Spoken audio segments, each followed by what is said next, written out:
Hello everyone. LT Uttarakhand pedagogy की इस lecture series में आप लोगों का स्वागत है। हम लोग मैगजीम्स ऑफ टीचिंग की 2 वीडियोस कवर कर चुके हैं और आज हम थर्ड और फाइनल लेक्चर इसका देख रहे हैं। तो आइए स्टार्ट करते हैं। एलटी उत्तराखंड पेडागोजी, मेरा नाम है प्रीति आर्या और अगर आपको मेरी वीडियोस पसंद आती हैं तो प्लीज़ लाइक, शेयर और सब्सक्राइब जरूर कीजिएगा। 6th हम लोग कर चुके हैं प्रीवियस वीडियोस में, तो आज हम 7th स्टार्ट करेंगे जो कि है पूर्ण से अंश की ओर, या हम कह सकते हैं फ्रॉम होल टू पार्ट्स। तो जैसे कि नाम से समझ में आ रहा है कि पूर्ण से अंश क्या है, यानी कि हम किसी पूरी चीज से उसके छोटे छोटे पार्ट्स की तरफ जा रहे हैं, ठीक है। और ये जो पूर्ण है ये क्या है, बड़ा है किससे, अंश से, ठीक है। सिर्फ इसी में ही नहीं कि एक बड़ा है या छोटा है, बल्कि इसमें भी कि ये बोधगम्य है और ये रुचिकर भी है, इसलिए भी, ठीक है। तो यहाँ पे क्या होता है, कोई भी जो टीचिंग की प्रोसेस हो रही है उसको हम जब प्रारंभ करते हैं, से क्या होता है, प्रारंभ से ही हम किसी भी वस्तु को अपने समग्र रूप में प्रस्तुत करते हैं, ना कि उसको छोटे छोटे पार्ट्स में। जैसे कि हमें अगर पढ़ाना है, क्या अगर प्लांट्स के बारे में पढ़ाना है तो हम बच्चों को पहले एक कोई फ्लावरिंग प्लांट दिखा दें और उसके बाद उसके जो पार्ट्स होते हैं जैसे पेटल्स, सेपल्स है, ठीक है, उसकी स्टेम है, एंथर है, इनके बारे में हम उनको बाद में बताएं। नेक्स्ट आता है आपका आगमन से निगमन की ओर, फ्रॉम इंडक्शन टू डिडक्शन। आगमन की अगर हम बात करें यहाँ पे, इसमें क्या होता है, जिसकी सहायता से हम सिद्ध कर सकते हैं कि यदि एक कथन कहीं पे सत्य है तो वो और जगह भी सत्य होगा, ठीक है। ऐसा नहीं है कि अगर एक कोई यूनिवर्सल ट्रूथ कहते हैं जिसको, ठीक है, तो ये हर जगह वो चीज सत्य होती है, सिर्फ एक ही परिप्रेक्ष्य में नहीं। कोई भी अगर अध्यापक है वो क्या करे, शिक्षण में इसका प्रयोग करते समय अपने विद्यार्थियों को, हम आगमन की बात कर रहे हैं यहाँ पे, अगर कोई टीचिंग कर रहा है कोई टीचर, तो वो क्या करता है, अपने इनको पहले बच्चों को वो उदाहरण बताएगा और उसके बाद वो किस पे आता है, सिद्धांत, नियमों या धारणाओं पे आता है, ये आगमन है। अगर हम निगमन की बात करें वो बिल्कुल इसके अपोजिट होता है। यहाँ पे पहले तथ्य, सिद्धांत या नियमों को बताया जाता है, ठीक है, या सूत्रों को बताया जाता है और बाद में वो किस पे आते हैं, उदाहरणों पे बाद में आते हैं, ठीक है। तो जो भी एक अच्छा जो भी टीचिंग होगी वो, उसमें हम क्या करेंगे, आगमन से शुरू करते हैं और निगमन पे खत्म करते हैं।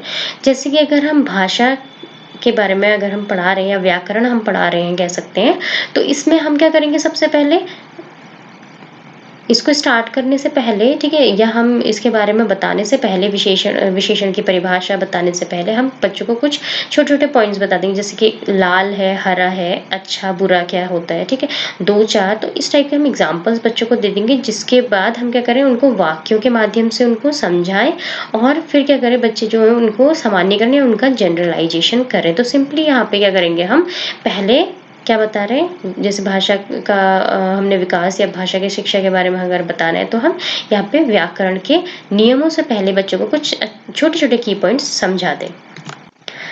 नेक्स्ट आता है आपका विश्लेषण से संश्लेषण की ओर, या फ्रॉम एनालिसिस टू सिंथेसिस। अब यहाँ पे जो एनालिसिस की बात हो रही है, ठीक है, विश्लेषण मतलब ये एक ऐसी प्रक्रिया है जहाँ पे हम किसी भी चीज को छोटे छोटे पार्ट्स में बांट देते हैं, ठीक है, जिसके द्वारा एक समस्या में छिपे हुए जो भी तथ्य होंगे वो सामने आ सकते हैं, ठीक है, क्योंकि हमने उनको छोटे छोटे पार्ट में बांट दिया और वो हम स्टेप बाय स्टेप उनको फॉलो करते हैं। जैसे कि एग्जाम्पल अगर हम देखें, कोई मशीन के बारे में अगर हमें पढ़ना है तो हम लोग क्या करेंगे, उससे पहले ही उसके छोटे छोटे जो पुर्जे होते हैं उनके बारे में बात करेंगे, ना कि सीधे एक बड़ी मशीन के बारे में, ठीक।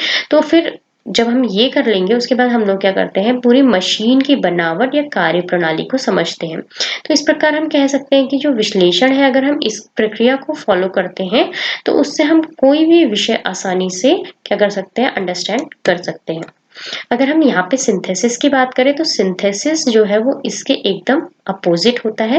और किसी भी काम को जैसे हम कर रहे हैं, ठीक है, तो या हम किसी भी वस्तु या तथ्य की जानकारी देने के लिए हम उस वस्तु के विभिन्न भागों या तत्वों को क्या कर देते हैं, इकट्ठा कर देंगे, समुचित कर देंगे। मतलब ये क्या है, सिंथेसिस मतलब एक तरह सिंथेसिस, एक इकट्ठा कर देना उसको। तो यहाँ पे ये बोलता है कि संश्लेषण की तुलना में विश्लेषण जो है वो काफी इंपॉर्टेंट रहता है, ठीक है।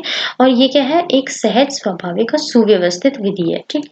उसके बाद देखो, ये शिक्षण अधिगम कार्य का आरंभ करने का एक अनुसंधात्मक दृष्टिकोण है, ठीक है? जबकि संश्लेषण जो है वो थोड़ा कॉम्प्लेक्स बना देता है चीज़ों को। वहीं पे अगर कोई अच्छा टीचर होगा तो वो हमेशा कहाँ से स्टार्ट करेगा? वो छोटी-छोटी चीज़ों से स्टार्ट करेगा, यानी कि वो एनालिसिस से स्टार्ट करेगा और वो कहाँ जाएगा? सिंथेसिस की तरफ जाएगा। नेक्स्ट आता है आपका ठोस अनुभव से युक्ति युक्त की ओर। अब जैसे नाम से ही समझ में आ रहा है, फ्रॉम एम्पिरिकल टू रेशनल, यानी कि जो ठोस अनुभूति हमें होती है, जो हम प्रॉपर कोई चीज देख रहे हैं या हम कहीं घूम रहे हैं, तो ये इस पे ही हम इसको हम डिफाइन कर रहे हैं। देखो क्या कि अगर हम जो शिक्षण अधिगम प्रक्रिया है उसको अगर हम स्टार्ट करते हैं, ठीक है, तो हम सीधे सीधे नियम बताने ना लग जाए, हम व्याख्या ना करने लग जाए, ठीक एकदम। हम क्या कर रहे हैं, बच्चे को पहले फील कराएं कि जैसे बच्चा कहीं घूमने गया था, तो हम उसको याद दिलाएं कि आपने वहां पे क्या देखा, ठीक है, उसको महसूस कराएं, उसको अनुभव, जैसे बच्चा अनुभव करेगा किसी चीज को तो वो ज्यादा अच्छी तरीके से किसी भी चीज को समझता है। किसी वस्तु को देखने परखने में उसकी जो अनुभूति है वो पहले होती है, और बाद में हम तर्क वितर्क ये सारी चीजें बाद में करते हैं, हम फील किसी चीज को पहले करेंगे, ठीक है। युक्ति युक्त जो दृष्टिकोण है ठोस अनुभवों का ही परिणाम है, जो ये हम कह रहे हैं ना युक्ति युक्त, तो इसमें युक्ति युक्त क्या है, पहले हम अनुभव जन्य चीजों को देख रहे हैं और बाद में हम उसको युक्ति युक्त जो है वो अनुभव का ही एक तरह से परिणाम है, हम ये बोल रहे हैं। और अनुभूति जन्य जो प्रमाण है या मूर्त तथ्य ही किसी निष्कर्ष या तर्क संगत ज्ञान के लिए नींव के पत्थर का काम करते हैं। अतः सफल शिक्षण के लिए हम क्या करते हैं, मतलब अध्यापकों को सदैव अपने जो विद्यार्थी होते हैं उनको ठोस अनुभव या युक्ति युक्त ज्ञान की ओर अग्रसर करना चाहिए। तो हमें सिंपली हमें सीधे एक्सप्लेनेशन या व्याख्या ये सारी चीजें ना करके हमें क्या करना है, बच्चों को अनुभव करवाना है, ठीक है। हमें उनको फ़ील करवाना है कि उन्होंने जो देखा है, ठीक है, जैसे जो-जो चीज़ें वो देख रहे हैं, ठीक है, कोई एजुकेशन से रिलेटेड सेमिनार्स हैं ये चीज़, तो ऐसी-ऐसी उनको एक तरह से भ्रमण भी हम कह सकते हैं, तो इस तरीके की चीज़ें इनमें यूज़ करनी चाहिए। जैसे हम भाषा, गणित और विज्ञान का अगर हम इन सब्जेक्ट्स को पढ़ रहे हैं, तो यहाँ पे क्या होगा, ये सूत्र बहुत ही अधिक सहायक सिद्ध होता है। 11th यहाँ पे आता है कि जो मनोवैज्ञानिक से तार्किक की ओर अगर हम बढ़ते हैं, तो फ्रॉम साइकोलॉजिकल टू लॉजिकल। अब यहाँ पे ये बोल रहा है, देखो जो मनोवैज्ञानिक जो दृष्टिकोण है आपका, वो क्या करेगा, शिक्षण की प्रक्रिया में शिक्षण और अधिगम के मनोवैज्ञानिक सिद्धांतों के महत्व का प्रतिपादन करता है। यानी कि सिंपल क्या है कि आप मेंटली जो है, मतलब आप मनोवैज्ञानिक तरीके से आप किसी भी चीज को स्टार्ट कर रहे हो, ठीक है। और इसमें क्या होगा कि जो टीचिंग है और जो लर्निंग है उसके कुछ सिद्धांत हैं जिनका प्रतिपादन किया गया, ठीक है। इसके अनुसार जो बच्चा है वो क्या है, शिक्षा का केंद्र बिंदु कौन है, बालक है, ठीक है। शिक्षण क्रियाओं का नियोजन और संगठन जो है, ठीक है, जो भी शिक्षण क्रियाएं हैं, ठीक है, जैसे करिकुलम है या प्लेग्राउंड्स हैं, तो किस तरीके से आप इनको यूज कर रहे हैं, ये किस पे डिपेंड करता है, आप बच्चे की क्या आवश्यकता है, बच्चे की योग्यता क्या है, या उनकी जो रुचि या क्षमताएं क्या है, उन्हीं पे ये बेस्ड होता है। अनुदेशनात्मक उद्देश्यों का लक्ष्य भी बच्चे का हित चिंतन है, ठीक है। जो अनुदेशात्मक जो चिंतन हो, जो उद्देश्य है उसका लक्ष्य भी क्या है, बच्चे का हित या चिंतन है। बाल मनोविज्ञान के आधार पर ही पाठ्यक्रम, शिक्षण व्यूह रचना, सहायक सामग्री और शिक्षण अधिगम वातावरण, ये सारी की सारी चीजें किस पे बेस्ड होती हैं, सिर्फ और सिर्फ किस पे, बाल मनोविज्ञान पे, ठीक है। यानी कि क्योंकि हम जो बच्चा है वो चाइल्ड सेंटर्ड, ठीक है, तो इसलिए मतलब बच्चे, हम स्टडी जब करवा रहे हैं या हम बाल मनोविज्ञान जब पढ़ रहे हैं, तो उसका केंद्र बिंदु है बालक, और जो कि क्या हो रहा है, उसी के आधार पर जितनी भी चीजें हैं हम उसी को सिर्फ डिफाइन करते हैं, और क्या करते हैं, बच्चे की जितनी भी जो हित हो सके उसी को ही हम यहाँ पे पढ़ाते हैं।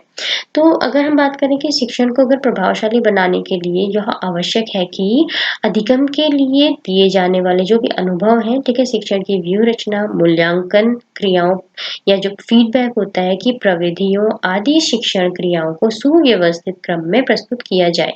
मतलब एक सही क्रम होना चाहिए, इसकी बात यहाँ पे करते हैं। इसलिए जो भी योग्य अध्यापक है, ठीक है, वो शिक्षण कार्य में हमेशा मनोवैज्ञानिक और तार्किक, ठीक, दोनों नियमों को समुचित रूप से अपनाते हैं, मतलब एक साथ लेके ये चलते हैं। सो गाइज, ये मैगजीम्स ऑफ टीचिंग आपका कंप्लीट हुआ। Thank you so much.